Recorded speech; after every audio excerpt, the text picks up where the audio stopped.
Hey, Spuddies, Potatomcwhiskey here, and welcome to Let's Play Civilization 6 as the Ottomans. Alright, I love you all very much, and I'll see you next time. No, I'm just kidding, we're only just getting started. Alright, let's go ahead and we got the coal power plant over here in Miami, and yeah, what do we want to do next is the real question. We got 60 production here. It might be good to pick up a encampment, which we might create some really exciting units in here. Really just trying to get these cities to do useful and interesting things. I can't afford a janissary. Let's get ourselves a commercial hub investment. You're heading out to the west. You're going this way. And let's see.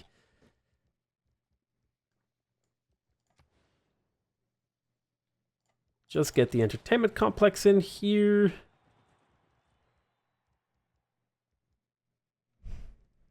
To repair that monument. You're waiting here. Just get all these units to kind of hang around and just wait out. Although I feel like my game sounds have disappeared aside from the... Oh no! Oh no. Didn't I already do this? Or maybe I forgot.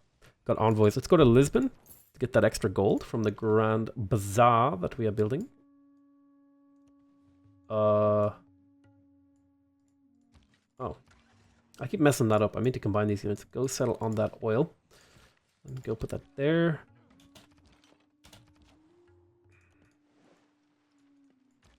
I don't know if these guys are ever making it to the battle, but I may as well move them in the direction because you never know. You never know if it's gonna help or not. Got the Barbary Corsairs moving. You move this way. Yeah, let's get you a little bit closer. We're waiting for this tech right here. I want all of your cities, so let's make sure we have all of those highlighted, and then I want all of your gold. Let me clean. I'll send the trade deal next turn. Basically, I'm going to see if I can take a bunch of his gold. I'll just say trade city-states and Hinduism.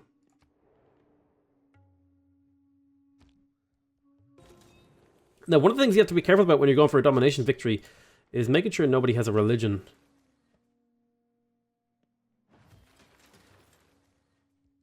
As a religious majority of the people that you're murdering. So let's talk strategy here. We're going to peace out Rome. And then we're going to see if we can get all of their money. And this... There we go. We got all of his money. And that money is going to immediately go to upgrading this artillery.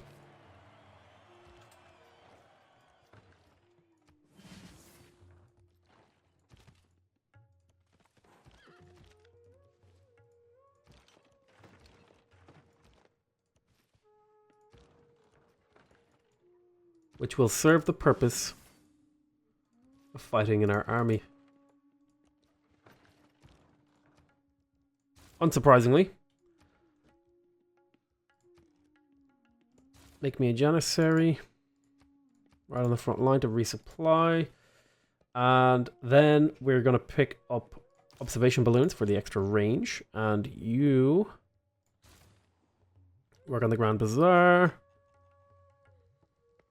The trader there. University completed. Let's go ahead and do projects. Do me a commercial, whatever. Just do anything. Do anything. Get up there.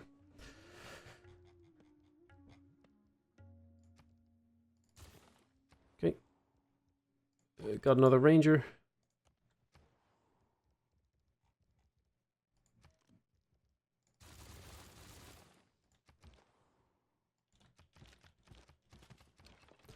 Go ahead and put all these units to sleep for a turn. You may as well repair this.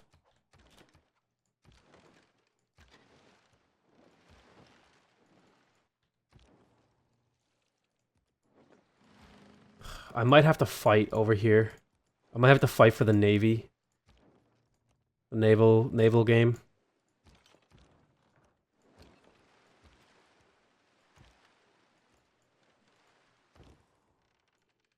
We're up against 3 ironclads, a quadrireme, a caravel. So just mostly a bunch of ironclads.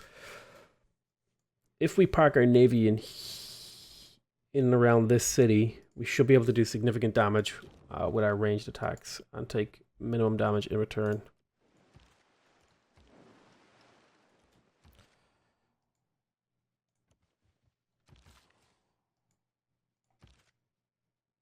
Just get moving. Yep. It's gonna delete these builders. I actually don't have a use for them. They're just taking up mental space. Go sleep. Go sleep. You guys are too far away. In fact, you guys are using up money too. So let me make... Okay, apparently I can't delete you. These guys are just using up money now. As are you. So I'm going to be trying to trim down my army. Just to reduce the amount of decisions I have to make. Because I'm pretty sure I can win this game off of the next few turns. So if I position you here, you'll be able to get there. And if I position you...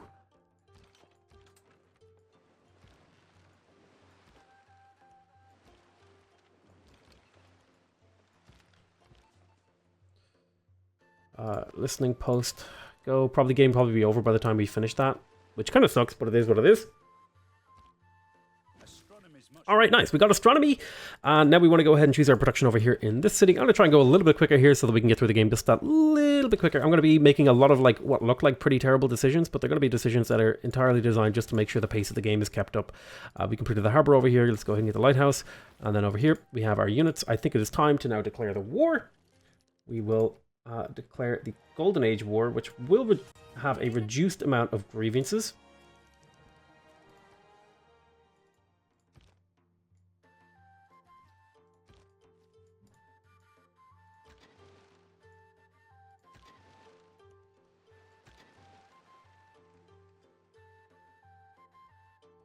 Make sure we get the battleship.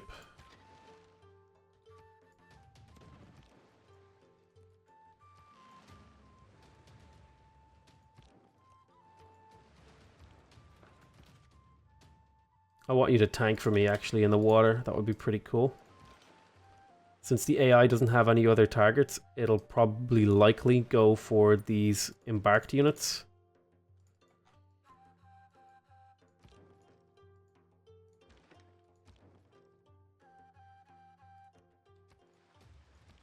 Similar here, we're going to use these to tank. Help me win the water war. What we need to do is try to occupy all of the tiles around the capital so that we can bring in as many of our units in and they can't bring any of their units in to help. Unfortunately, this Great General doesn't apply anymore.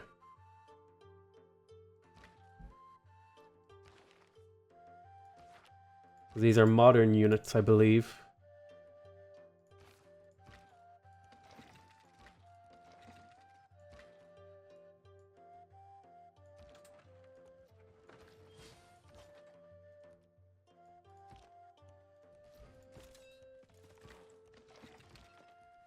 But the important thing is, we only have one city left to take and we win the game.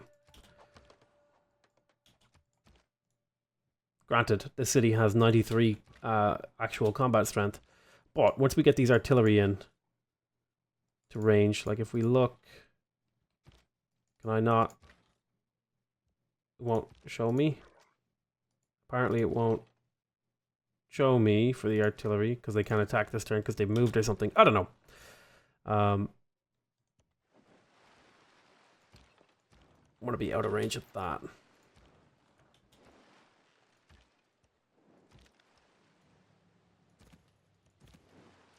So I'm pretty sure I can take this with all of these units that I have. You go here. In fact, you're going to pull back. You're going here for the combat defensive boost. I should have left you in the water. This will also provide a combat boost, which is odd. There's a bit of manipulation going on of the game mechanics here.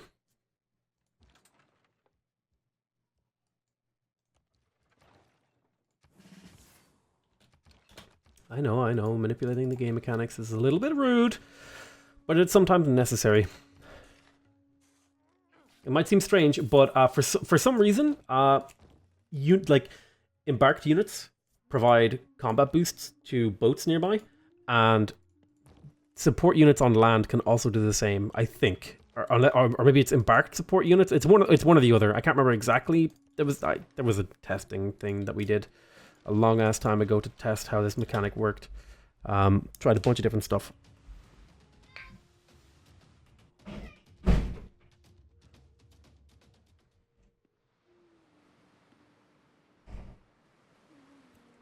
$1,000-year flood.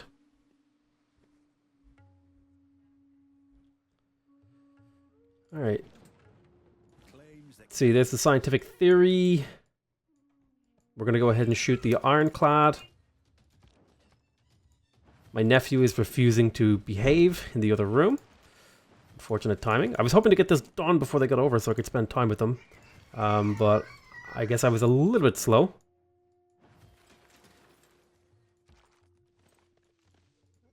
Okay, we now have a full surround. Let's pop these guys up.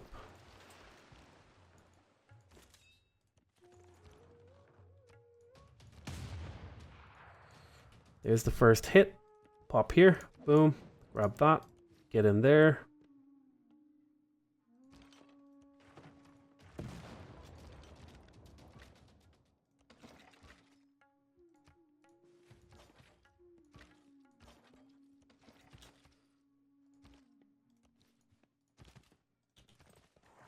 City is 100% surrounded. He's going to have Victor established there soon.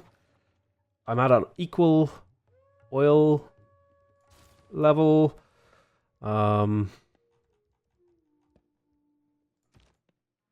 Janissaries get moving. Then I want you to make me caravels.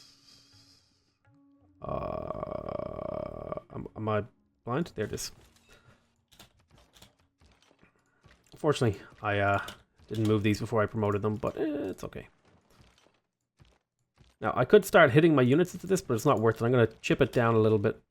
But we should have a good surround to where they're going to have a very difficult time stopping us from making the push. This should be a victory for me. Once we take Gayanjou. Well, unfortunately, you're actually in a tile where you're going to get hit. So I want to do this. Don't want to get hit by that district because they will prioritize artillery units over other ones. So as you can see, my Barbary Corsairs were not terribly damaged. You have 3 range.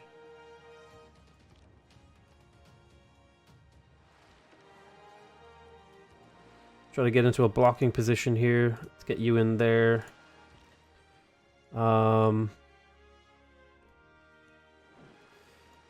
You're going to try and run interference if you can. As a U, he's going to have to attack these guys or move this way to attack the Barbary Corsair. Basically using these as meat shields in the water. Which is not a terribly friendly thing to do. It looks like there was a flood in this city, which is kind of a very poorly timed flood in terms of things. Yeah, you're just going to pop back up. You're going to take the promotion. He's going to be sad that he can't kill you. And that he wasted one of his turns on you. But it cost you just a little bit of health. This is kind of a way to manipulate a naval engagement with your land units to make it a little bit more favorable for yourself. Yeah, I was not expecting that unit to die in a single turn. Gave the Queen of Sheba all she desired and asked in order to rally people. Gonna be totally honest, was not expecting that to die in a single turn. I was expecting I would get a chance to keep it going, but the good news is we will have artillery in position next turn.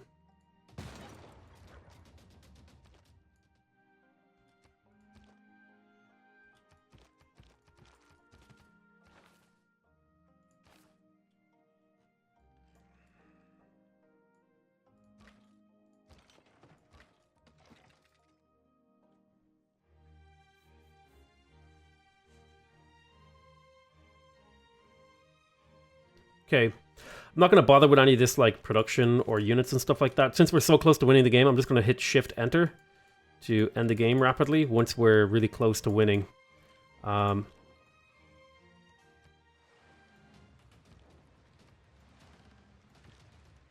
So you can see we're using these units to block, because in order for the ironclad to get to them, it has to go a bit of a convoluted route. So that's pretty nice. And it might be encouraged to attack these instead.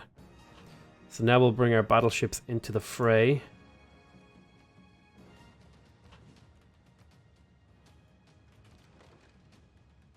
See, we're getting a +4 flanking bonus from the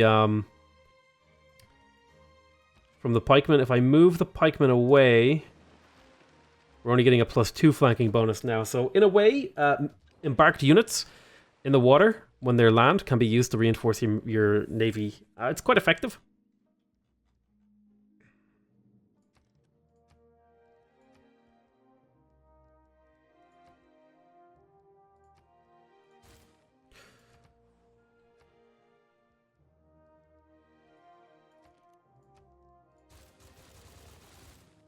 Let's make all of the traders ever. Okay, all of these building decisions don't matter because we're about to take the last city, so I'm just going to shift enter to finish the turn. To make things go a little bit quicker.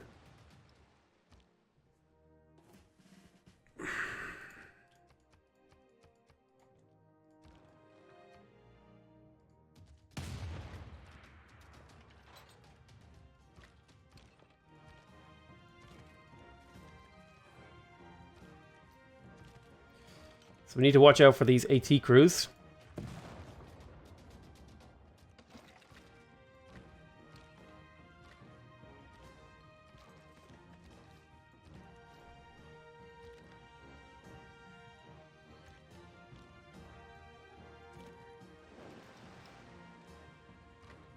City is coming down. We will lose another unit. I think I might want to try to bait them into attacking this guy by getting him weak. They'll see, oh, maybe we'll attack him.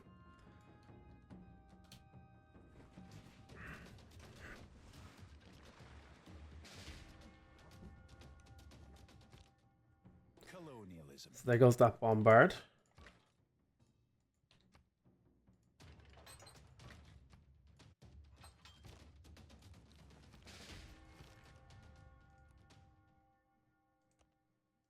Come on, kill the city. Come on now. There we go. Though its face may change throughout the ages, history is written from the hand of the victor.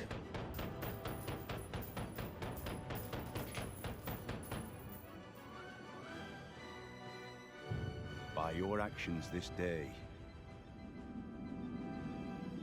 you ensure our people a glorious tomorrow.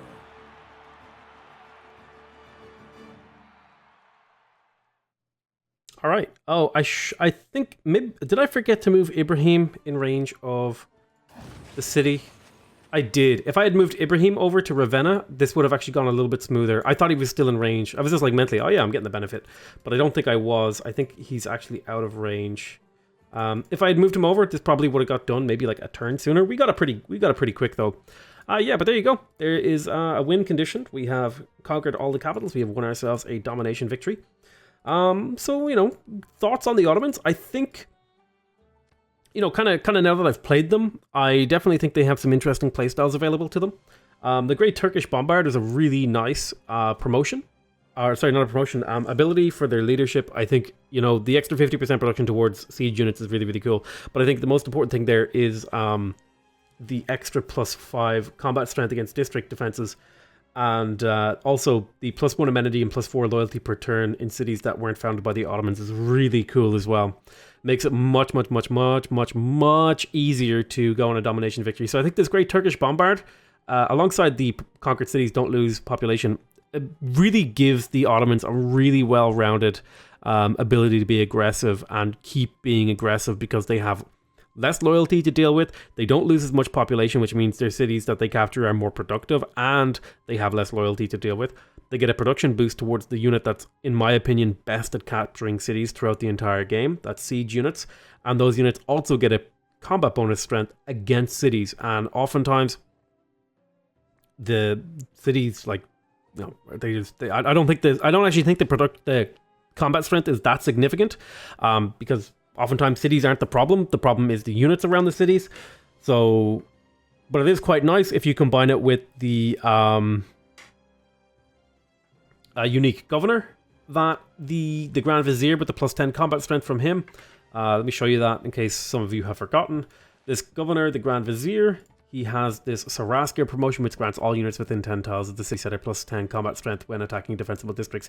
I definitely think it was a mistake to get these two. I should have just gone down to Saraskir and left it at that, and then I would have had an extra 2 cards to play with, maybe even getting like Embrasure here, which give me a free promotion, and you know, we could do sort of stuff like that. Really depends on how the game was going. I should have got Pingala earlier on in the game. I think the other Ottoman bonuses are really, really interesting too. The Janissary feels really, really strong. Kind of sucks that they cost a strategic resource like most units do now. But it is very, very cheap and very spammable and very, very nice. It is a strong unit, I find, in my opinion. It starts with a free promotion. And it just in general just feels better. Like, it's just cheaper, it's stronger, it's easier to make, it does more. Feels like it lasts longer into the game. The Barbary Corsair, gotta be my opinion on that one. It's okay. It's just kind of in my opinion.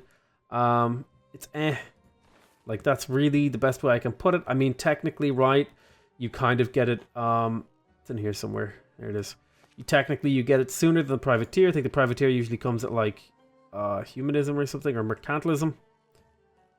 So normally you would get the Privateer all the way over here. You get the Barbary Corsair over here, which is pretty good actually, because if you're having a strong culture game, you could technically have the Barbary Corsair, which is a 40-50 unit, which could go toe-to-toe before the enemy has Caravels, which is a 50 unit. So they would be stuck fighting you with quadriremes and triremes and land-based units when you're have quite a few turns of production advantage in terms of Barbary Corsairs, which are in fact cheaper than the Caravel, if I remember correctly. No, it's the same price. So available technically earlier without having to sacrifice researching naval. So I think that's an interesting idea, that the Ottomans can technically get a navy out pretty early. The problem is that its position in the tech tree is, in my opinion, medieval fairs is a civic that you go for when you're going for a non-aggressive game and you want to go for Merchant Republic. I feel like if you're going for an aggressive game, you want to either go for Divine Right or Reformed Church for the extra military policy cards. I mean, you can make Merchant Republic work in a militaristic game, and indeed a naval militaristic game. It can work exploration, because you don't really need a whole lot of cards to support a navy, because a lot of the cards that will support your conquest on a naval type map have to do with loyalty, like the colonial taxes. There's other ones that I can't remember. Is it up here? There's cards for loyalty on different continents that I can't remember where they are. They're in here somewhere. Stuff like civil prestige, praetorium. There are cards. I swear to God, there are cards that like I know exist that give loyalty on different continents. I can't remember where they are, or if they've been removed or something. Maybe I'm misremembering. But basically, most of the cards that you're going to worry about when you're going for a naval-based domination victory are going to be how to secure loyalty. So you don't actually need a whole lot of economic policy cards. So I definitely think you could, in theory, make a sort of naval gameplay work with the Ottomans if you maybe you could focus hard on teching in the bottom half of the tree, because it's often it's difficult to tech both halves of the tree, right? I like to think of sort of rifling and square rigging. These are kind of diametrically opposed things. Sorry, not rifling. Gunpowder and square rigging, right? If you're going for a naval game, you want to get up to here as fast as possible, but there's no possible way for you to go for both of these at the same time, right? They're diametrically opposed because you want to get metal casting and square rigging. These are essentially, they're on two completely different paths. So you want to delay, and in order to optimize your path, you want to delay the other one as long as possible. But with the addition of the Barbary Corsair, that could open up options to either skip the naval side of the game or just have an earlier and stronger naval game if you are going for a naval game. So I think the Ottoman, the Barbary Corsair, it was kind of in this game, but I think it has potential as a unit. And the Grand Bazaar was just nice, right? It just produces gold, it gives you extra strategic resources, and it gives you extra amenities. Like, what more can you want from a building that you're probably going to want to build anyway, which is a bank, which gives you lots of gold to support the army that you're building. So I feel like overall, my impression is, after playing them, the Ottomans feel like a really well-designed civilization with some really fun bonuses. They're really, really cool. I definitely had a lot of fun playing the Ottomans. I think the Ottomans are easily in the top. I would say the Ottomans are like, for the power tier list, I think the Ottomans are up there. For the fun tier list, I think the Ottomans are like top 5 most fun civilizations in the game to play, because they really did a nice job nailing down the militaristic side of things. And I don't really enjoy the domination sort of stuff, personally speaking, but I feel like that's the way you kind of have to play the Ottomans, and I hadn't played the Ottomans, so I thought I would go ahead and play them that way. But yeah, I feel like just everything about this civ feels really cohesive, really works well together, kind of interacts with the systems in a way that promotes you to play in a way that's like, all of the bonuses, you never feel like if you're taking advantage of one bonus, you're losing out on another, right? Because that's how some of the civilizations that have been designed previously, that's kind of how you feel. You kind of feel like, well, if I'm doing this thing, I can't take advantage of this thing, because of how the game mechanics work. Whereas the Ottomans feel like a really cohesive design that works really, really well together, and they're a lot of fun. So I definitely, if you've been kind of wondering about Gathering Storm, I'm going to go ahead and say that the Ottomans are probably making it worth the expansion worth it for me, just because of how much fun they were to play. Now, I know I did have a little bit of complaining in this game due to bugs and stuff like that, but that's just kind of who I am. You know what I mean? I'm a bit of a whiner. The drink and the act of whining. But yeah, I feel relatively happy. This was an interesting game. I think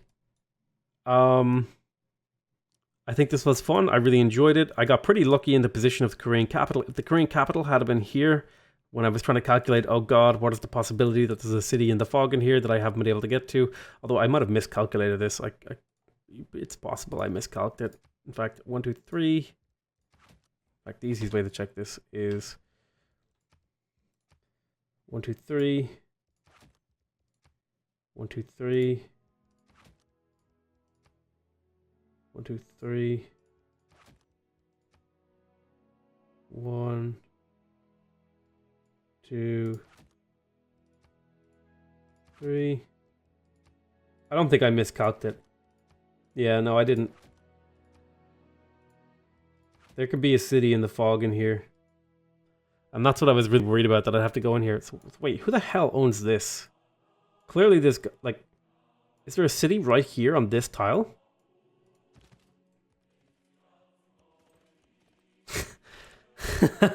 I was wondering where this was coming from. I was like, oh god, is there like a city in the fog somehow? But then when I thought about it, it was 4 tiles away or whatever. But that was a thought that I had. But yeah, I don't really have much else to say. I didn't really get to go through the end screen because I wanted to show you guys something out here on the screen. But yeah, I'm really happy with this series. I want to thank you guys very much for watching. Let me know what your thoughts are on this series.